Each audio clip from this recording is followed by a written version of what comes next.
Okay, for more, let's bring in CTV News political commentator Scott Reid. So, Scott, Trump threatening even more tariffs on Canadian goods, upwards of 35%, as we just mentioned. How serious do you feel this escalation is for Ottawa, and where do you see the current state of negotiations?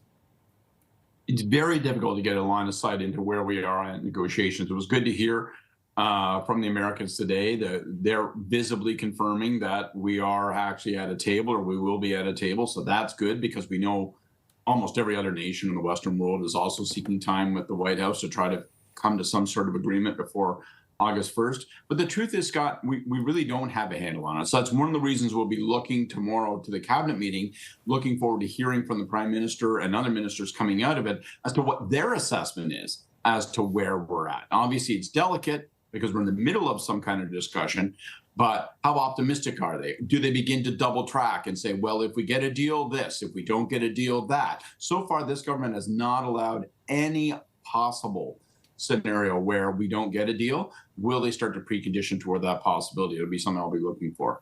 Yeah, we've heard Melanie Joly many times get asked this question and say, of course, we're not going to negotiate in public. They're working hard, potentially behind the scenes. And as you mentioned, we heard that from the American side today, that negotiations will continue this week. How important is this cabinet meeting? What are you expecting from this cabinet meeting as we now have this new deadline to work towards of August 1st?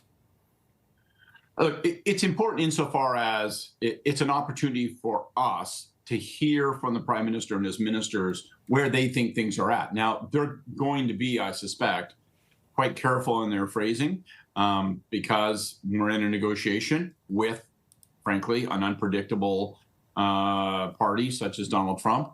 But it will at least give us some insight as to where we think things stand and where the government itself think things might be headed. I mean, we do have to, as explosive as that letter was last week, we have to remember that it's 35% tariffs on those things not already covered by the Canada-U.S. free trade agreement. So hopefully we can manage that number down, and hopefully we can preserve our broader market access.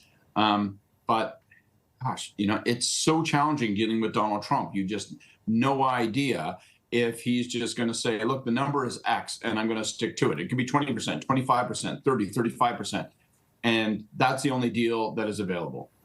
CTV News political commentator Scott Reid following this cabinet meeting closely tomorrow. We'll be in touch once again very soon, I'm sure. Thanks so much. Thanks, Scott.